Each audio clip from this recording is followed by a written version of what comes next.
وَإِذَا قِيلَ لَهُمْ لَا تُفْسِدُوا فِي الْأَرْضِ، اور جب ان سے کہا جاتا ہے کہ مت فساد کرو زمین میں، قَالُوا إِنَّمَا نَحْنُ مُصْلِحُونَ، وہ کہتے ہیں ہم تو صرف اصلاح کا ارادہ رکھتے ہیں۔ یعنی یہ اللہ کہہ رہا ہے یہ فساد کر رہے ہیں۔ کیوں فساد یہ کر رہے ہیں؟ کہ اوپر سے ایمان قبول کیا ہوا ہے، ایمان والوں کو دھوکہ دے رہے ہیں، کافروں کے ساتھ بھی پینگیں بڑھائی ہوئی ہیں، اور اندر سے جڑیں کاٹ رہے ہیں، اور کل کو جب جہاد کا موقع آئے گا تو یہ جو ہے وہ حصہ نہیں لیں گے۔ اور یہی ہوا ہے، آپ دیکھ لیں غزوہ احد کے اندر 700 لوگ لے کے وہ علیحدہ ہو گیا تھا عبداللہ ابن ابی، 300 لوگ لے کے، ٹھیک ہے جی۔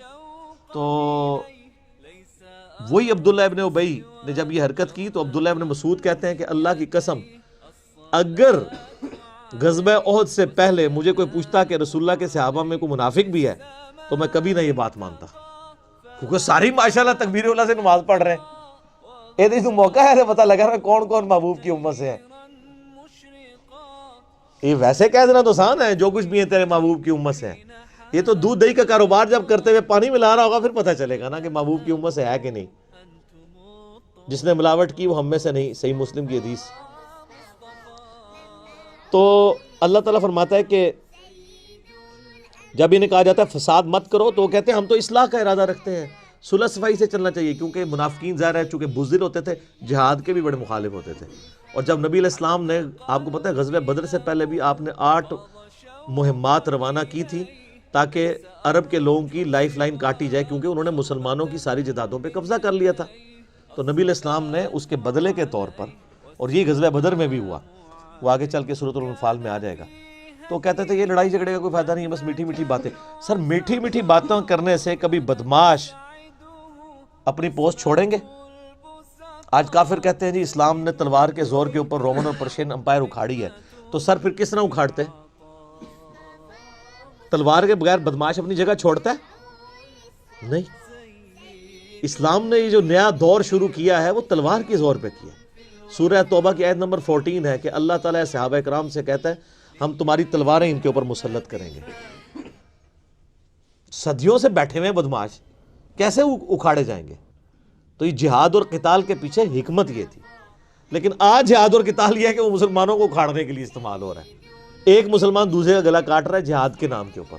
سر آپ دیکھتے نہیں پچھلے 30-40 سالوں میں سعودیہ اور ایران کی پراکسی وار میں جو کچھ ہمارے ملک کے اندر ہوا ہے، اور وہ آج تک ہم اس چنگل سے باہر نہیں نکل سکے۔ تو کہتے ہیں ہم تو اصلاح کا ارادہ رکھتے ہیں۔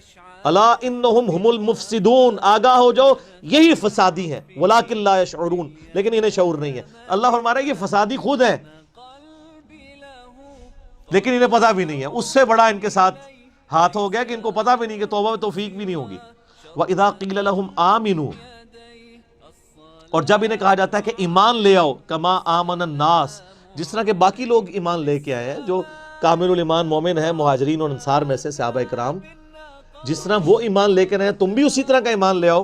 قالوا انؤمن کما آمن السفہاء، وہ کہتے ہیں ہم ان بیوقوفوں کی طرح ایمان لے آئے، ان کو تو نہ اپنے بیوی بچوں کی پرواہ ہے، نہ ان کو اپنی کوئی زندگی عزیز ہے، کل کو جہاد میں جائیں گے کٹ جائیں گے، پیچھے بیوی بچوں کا کیا بنے گا، یہ تو ہے ہی سارے بیوقوف ہیں۔ اور اللہ تعالیٰ کی طرف سے جواب سنیں، الا انہم ہم السفہاء ولکن لا یعلمون، آگاہ ہو جو بے شک یہی لوگ ہی بیوقوف ہیں جو یہ صحابہ کرام کو بیوقوف کہہ رہے ہیں، لیکن ان کو خود بھی علم نہیں ہے۔ انہوں نے تو آخرت کا سودا کر لیا۔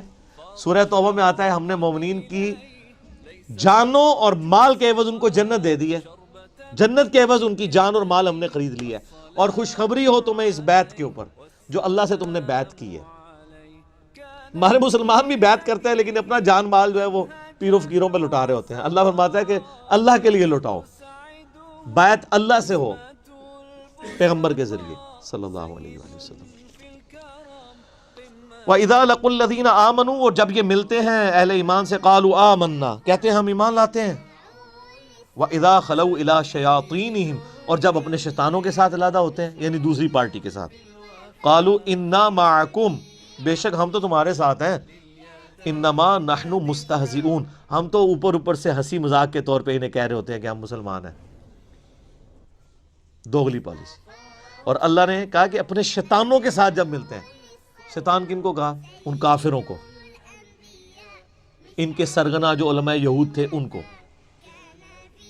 اب کٹھے ہوتے ہیں اپنے شیطانوں میں. اچھا، شیطان لفظ کے دو مطلب ہیں. ایک ہے اللہ کی رحمت سے دور، اور ایک شیطان کا مطلب ہے جو حسد اور بغض میں بھرا ہوا ہو.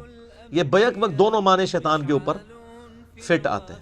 اللہ کی رحمت سے وہ دور ہے کیونکہ مردود بارگاہ ہے، اور اس میں حسد اور بغض ابن آدم کا پایا جاتا ہے کیونکہ وہ یہ سمجھتا ہے کہ نہ اللہ مجھے آدم علیہ السلام کے معاملے میں آزمائش میں ڈالتا اور نہ میں مردود بارگاہ ہوتا.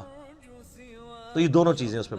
تو اللہ نے یہ انسانوں میں سے شیطان ہیں وہ لوگ جن کے ساتھ منافقین ملتے ہیں اور کہتے ہیں ہم تو مذاق کر رہے تھے، انما نحن مستہزئون، ہم تو صرف مذاق کر رہے تھے. اللہ تعالیٰ ہمارا اللہ یستہزئ بہم، اللہ ان کے ساتھ اصل میں مزاح فرما رہا ہے جیسا کہ اس کی شان کے لائق ہے.